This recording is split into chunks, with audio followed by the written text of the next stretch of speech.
بسم اللہ الرحمن الرحیم۔ السلام علیکم دوستو آج کی ویڈیو میں ہم آپ کو بتانے والے ہیں کہ امام مالک کا منہ کالا کر کے مدینہ کی گلی میں گھمایا گیا۔ ویڈیو کی تفصیل میں جانے سے پہلے آپ سے گزارش ہے کہ ویڈیو کو لائک کر کے چینل کو بھی سبسکرائب کر دیں۔ معزز دوستو، آج ہم ان ہیروز کی زندگیوں پر نظر ڈالتے ہیں کہ جن کی بدولت آج یہ دین اسلام یہاں تک آ پہنچا۔ دوستو، آج جیسے کہ ایک طرف مسلمانوں پر زوال آیا ہے اور دوسری طرف اس کی بڑی وجہ یہ بھی ہے کہ ہم مسلمانوں نے اپنے ان ہیرو کو نظر انداز کیا کہ جن کی بدولت اسلام نے بے پناہ ترقی کر رکھی ہے، اور اگر آج بھی مسلمان ان ہیرو کی راہ پر چلنے کی کوشش کریں تو کوئی وجہ نہیں کہ ہم اپنے معاشرے سے ظلم، زیادتی یا انصافی کا خاتمہ نہ کریں۔ لیکن دوستو، افسوس سے کہنا پڑ رہا ہے کہ تقریباً 100 سال سے ایک سوچ سمجھے سازش کے تحت تمام مسلمان معاشرے کو اپنے بنیادی تعلیمات سے دور رکھا گیا ہے، اور اس میں ساتھ دیا ہے امت کے اندر چھپے آستین کے سانپوں اور غداروں نے۔ کیوں نہ کر دشمنان اسلام ان غداروں کے سوا تو اپنے مطلب تک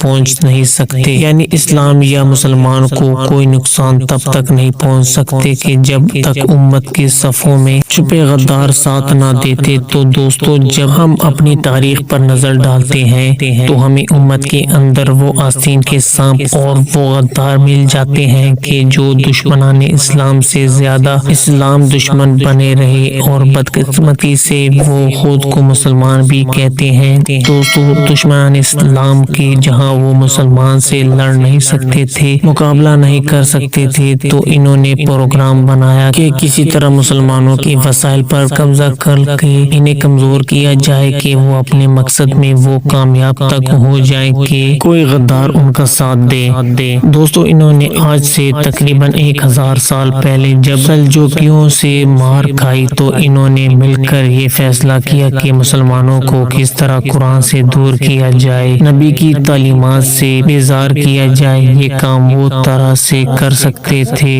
یعنی غدار امت کے اندر غدار پیدا کیے جائیں اور غداروں کو دنیاوی مال و دولت، عورت اور زنا جیسی چیزیں میسر کی جائے، لہذا اپنے اس ناپاک مقصد میں وقتاً و فقتاً کامیاب بھی ہوتے رہے۔ یہ غدار کیوں نہ کر ہر دور میں بڑے بڑے عہدوں پر بیٹھے ہوتے ہیں، ان کا ایک ہی مقصد ہوتا ہے عورت، شراب اور پیسہ، اور وہ انہیں مل جاتا ہے۔ ان غداروں کا کام ہی ہوتا ہے کہ وہ مسلمان معاشروں کو کمزور کرنے کے لیے جہاں ان کو ایک طرف وہ معاشی طور کمزور بناتے ہیں تو دوسری طرف وہ ان کی بنیادی تعلیمات کو آہستہ آہستہ ختم کر دیتے ہیں، اور ان کی ذہنوں میں یہ بات ڈال دی جاتی ہے کہ اس اسلامی تعلیمات کا کوئی فائدہ نہیں ہے۔ بنیادی تعلیمات چھوڑنے سے مسلمانوں کا نقصان یہ ہوا ہے کہ ہم مسلمانوں کی نئی نسل اب ایک الگ سمت میں چل پڑی ہے۔ دوستو، اب جب کہ وہ اپنے مقصد کامیاب ہو چکے ہیں، یعنی مسلمان غداروں کی وجہ سے کمزور ہو چکے ہیں، اب وقت آ چکا ہے کہ وہ مسلمانوں کو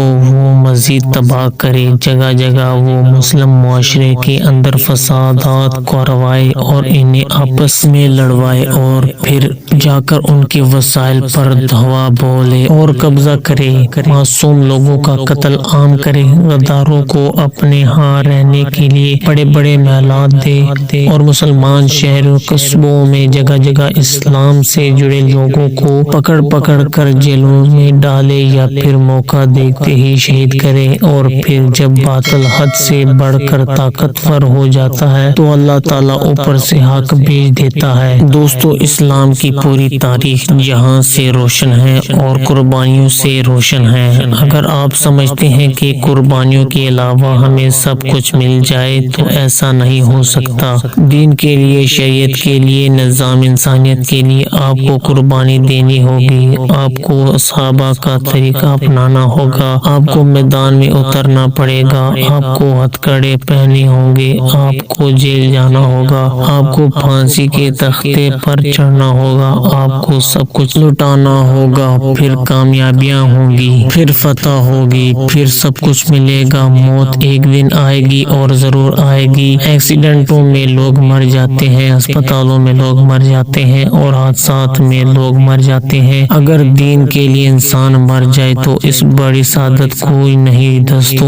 اس دین کے لیے بلال کو تپتی ریت پر لٹایا گیا، اس دین کے لیے سمیہ کے ٹکڑے ہوئے، اس دین کے لیے زنیرہ کی آنکھیں نکالی گئی، اس دین کے لیے رسول اللہ دانت مبارک شہید ہوئے، اس دین کے لیے بدر کے میدان میں 14 صحابہ کی لاشیں گری، اس دین کے لیے احد کے پہاڑوں پر 70 صحابہ کی لاشیں گری، بنین کے مارکے میں 13 صحابہ نے جانیں قربان کی، رسول اللہ صلی اللہ علیہ وسلم کے دور میں 256 صحابہ شہید ہوئے، خلافت راشد کے دور میں 27,000 صحابہ شہید ہوئے، اس دین کے لیے امام ابو حنیفہ کا جنازہ جیل سے اٹھایا، اس دین کے لیے سعید ابن جبیر کو حجاج کی عدالت میں ذبح کر دیا گیا، اس دین کے لیے عبداللہ بن زبیر کا سر کاٹا گیا، اس دین کے لیے احمد بن حنبل کی پشت پر روزانہ 40 کوڑے لگائے گئے، اس دین کے لیے امام مالک کا منہ کالا کر کے مدینہ کی گلی میں گھمایا گیا، اس دین کے لیے امام نسائی کو مسجد کے صحن میں شہید کیا گیا،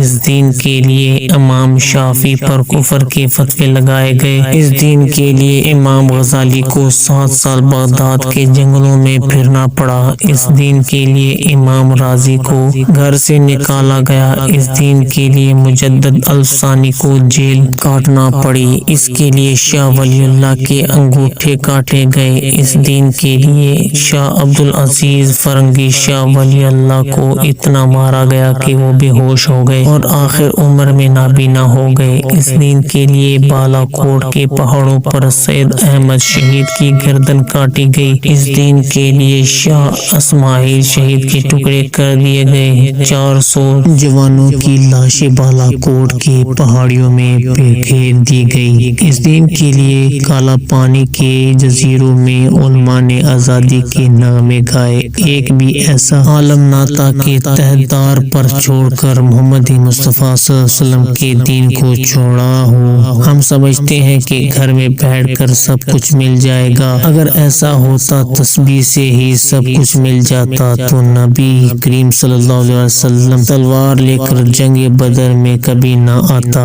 نہ ختم ہونے والا داستان جب تک دنیا قائم ہے۔ والسلام علیکم ورحمۃ اللہ وبرکاتہ۔